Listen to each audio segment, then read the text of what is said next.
Many years have passed since the Fellowship of Light battled the shadow creature at the Grey Havens. Now the heroes find themselves in an unknown land where they discover a man in black is wreaking havoc. Undeath follows him wherever he goes, and long-forgotten legends rise again, having been possessed by his evil. Join the players of this Dungeons & Dragons campaign as they attempt to stop the man in black as he collects artifacts both on and off the Lonely Isle. Welcome to Tol Eressëa in Part 2 of the Inglorion Bastards trilogy, Rise of the Mormagir. Welcome, worthy listeners, to episode 60 of the Inglorion Bastards podcast. You're going to have to bear with me a little bit today because I have a cold. I have kind of a hodgepodge for you today. I promised that I would be doing a series on the new characters, and since that time we've successfully had an interview with MJ on the Zelendor. We had an interview with John on Morloman, and I'll be talking a little bit about Okrin myself. And Okrin, of course, was played by Vic, one of my friends. Okrin is the white-haired, beautiful bard that he describes himself as a herald of Vanya. Of course, Vanya was a Valar who prized beauty. So in the first part of the campaign, we had, we stuck pretty closely to the Adventures in Middle-earth races. We had 5 characters that made up sort of the primary races of Middle-earth. And here in part 2, we're now including another elf, but we're also including an Avathari and a Maiar. And this isn't the first time that a Maiar has played a major role in a Lord of the Rings story. Obviously, thinking of Melian and Gandalf, Sauron, all of the Istari. So Okrin is a Maiar, sort of in the service of Vanya, and throughout history, there are these really famous bards like Glirhuin, Gleowine, these people that have written famous lays, right? The Lay of Lathian. And what we've done with Okrin is we've essentially combined all of these bards. So let's just go through a few of them for Okrin. So Okrin claims to be the bard that was once Tinfangelion in Doriath. And having been mentioned in the Lay of Lathian, he was Glirhuin to the woodmen of Brethil in the time of Turin. And he was actually Rhiannon in Numenor. And finally, when he was called back to the service of Vanya, he was Gleowine in Rohan under King Theoden. And we just thought this would be a really fun way to sort of bring together, that there's this Maiar who decided to essentially tell the story of the children of Ilúvatar, who has been among them since the beginning, singing their songs and telling the legends of these people. And when he is brought back into service, Vanya calls him back because this shadow has been released. And we had a character like Riken who traveled across the straight road through this portal that they opened in this ritual, and we had the party of people that traveled across the straight road on Círdan's ships. Well, one of the things that we really haven't discussed much is this other way to travel across the straight road, really the only other way, and that is the Allure Male, the Path of Dreams, which is talked about a little bit. I believe it was in the Book of Lost Tales, but you also see some of this if you've ever studied the Atlas of Middle Earth. You'll see this drawn sort of above the land, and the Path of Dreams is essentially this way that human men and women, mostly children, travel to the land of the elves, to the Cottage of Lost play for story time and for supper. And so, being a Maiar, being in the service of Vanya, we said that Okrin traveled back from Rohan across the Inglorion, and joined up with our characters, obviously in Avalone, when they were imprisoned. I think he first met with Riken when Riken came through the portal. So there we have it. There's Okrin in a nutshell, the bard, the bard of ages, really. Now having assumed his own moniker, Okrin, being a part of the Nos Glanador, the Fellowship of Light. So moving on from Okrin, a few other things for you today.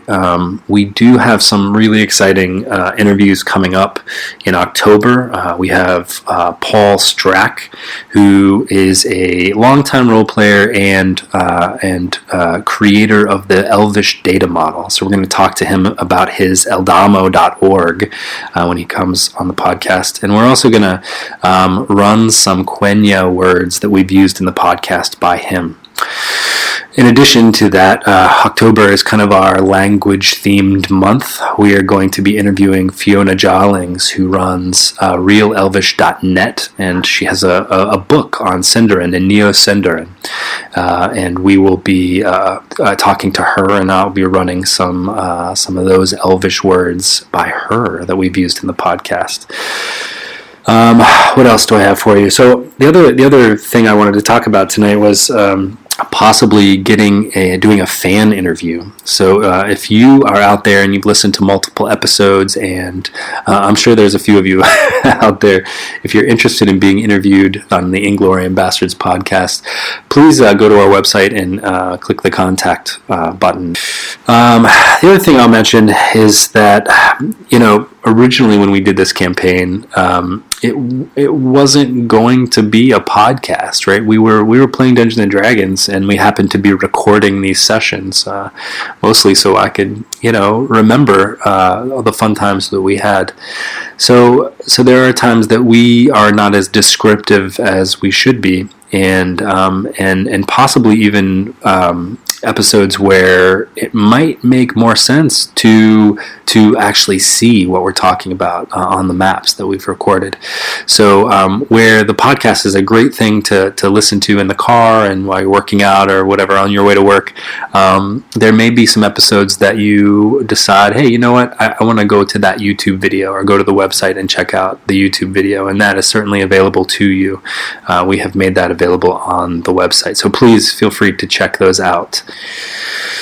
Outside of that, we will be, in episode 61, we will be coming into the Cottage of Lost play and meeting both Little Heart, the Gong Warden, and the couple Lindo and Vare that live at the Cottage of Lost play. And we're going to see many children there, and we're going to, obviously the party is trailing the man in black.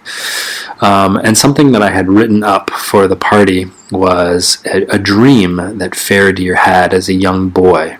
Now, remember, I've stayed pretty clear here in the campaign that traveling across the straight road, be it via the Alorimale or the on a ship, time is kind of wonky, right? So that people visiting the Cottage of Lost play, maybe in dream, they don't necessarily see or experience the things that they're experiencing in their exact time. So I'll leave this open to interpretation, but take a listen. I'm going to read what I had written for the characters, and think about what it could possibly mean for Feredir in the future. Eriador, third age, 2939. The child was asleep, and all the world around him was stirring with the first light of day. Red was the horizon as the dawn drew nigh. It was cold that morning, and the heavy dew sat upon the ground and on the blankets that surrounded the sleeping boy.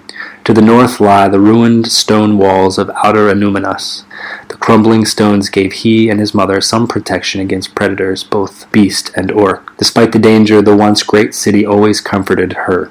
She watched as he began to wake. His eyelids flitted back and forth, a clear sign that he was dreaming.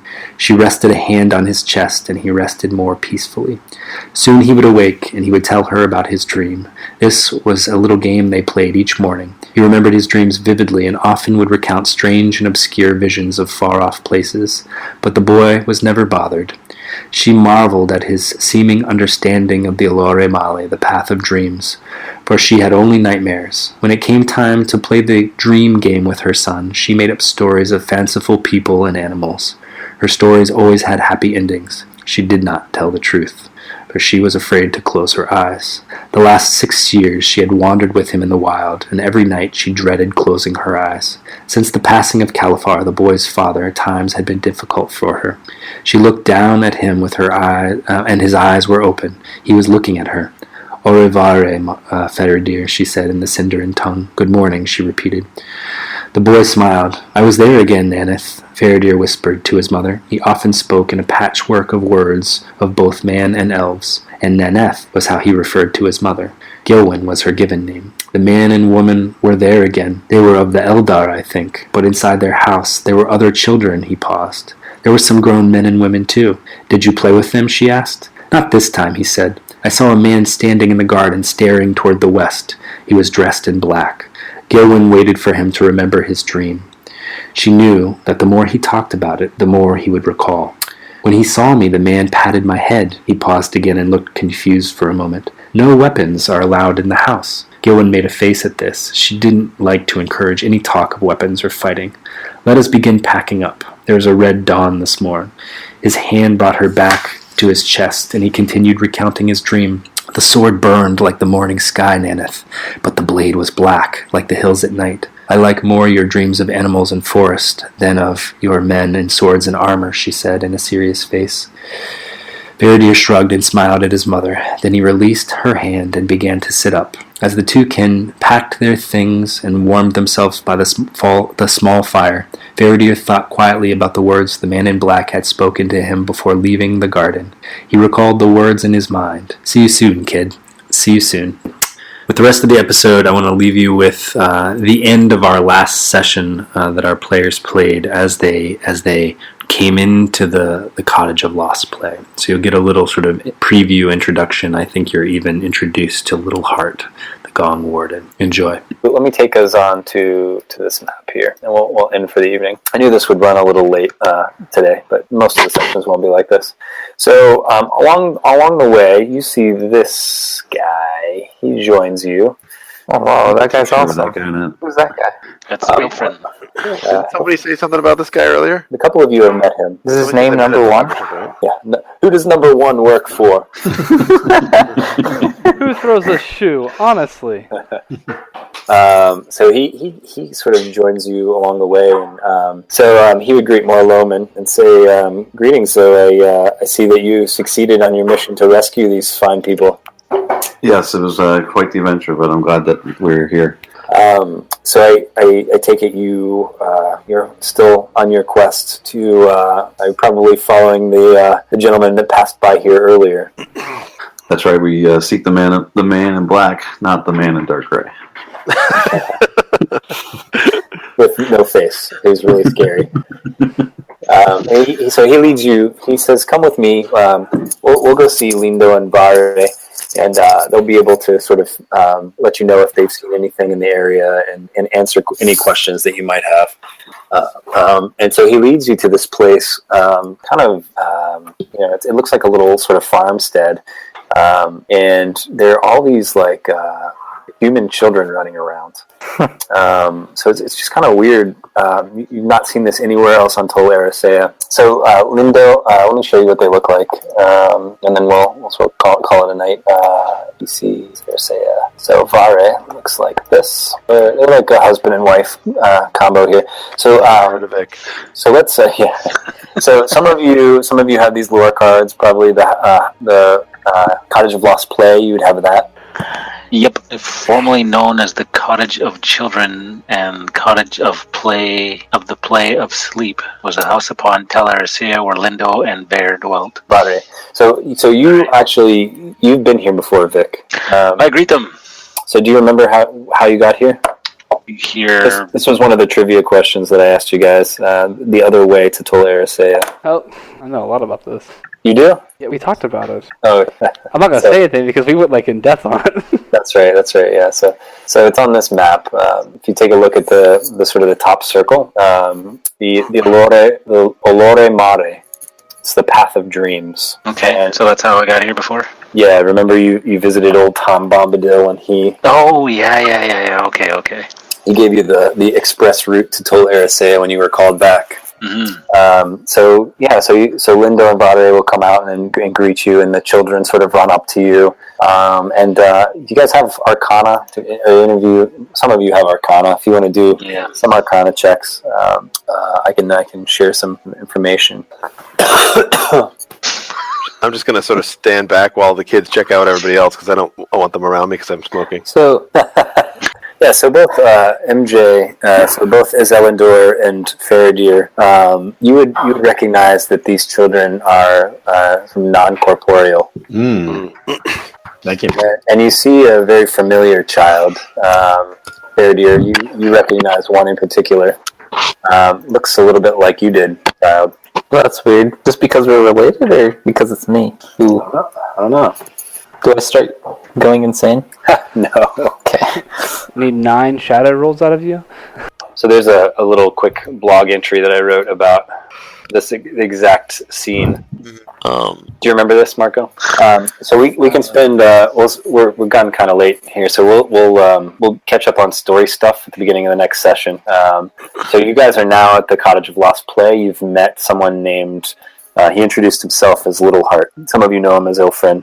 And then you've met Lindo and Vare, and they're all these little sort of spirit human children, a little Feredir. And so, do we heal or rest at all? Yeah, you're going to get a rest here. Well, we can do a long rest here, but we can, let's talk like throughout the week about any like questions you might have about this place, or and we can even do that a little bit at the beginning of next time, but. You're going to get some direction from these guys next week on sort of where this man in black went, what he might be after, maybe even who he is, and hopefully you can sort of get oriented a little bit. And now I have some sort of idea too about what kind of enemies I can put up against you guys. What do you think of these creatures, though? Pretty cool, huh? Yeah, they're pretty scary. I love the new creatures. Yeah, I'm using a different book and I'm modifying them a little bit. So, Tessero, you saw the freaking Babadook or whatever it was that we saw, right? What was the thing called? Bodak? The Bodak, yeah. I think Tessero had to run in with that. That thing's pretty freaky too. All right. Anything for the good of the order? We're set. Hey, we're on again 8:00 next Sunday, right? We are. Cool. Good. Sounds good, man. I think the story is going to start like making sense. Don't base the rest of the sessions on the first session. It's always a little like takes us a while to get into. That was the same way the last time. It took 2 or 3 sessions before we really got into figuring out how our characters were working. And yeah. All right, guys. All right. Have a good night, man. See y'all. Good night. Though this marks the end of the episode, the road goes ever on. Until next time, join us at longwinded.one and consider giving us a review on Apple Music, Spotify, or really whichever platform you choose.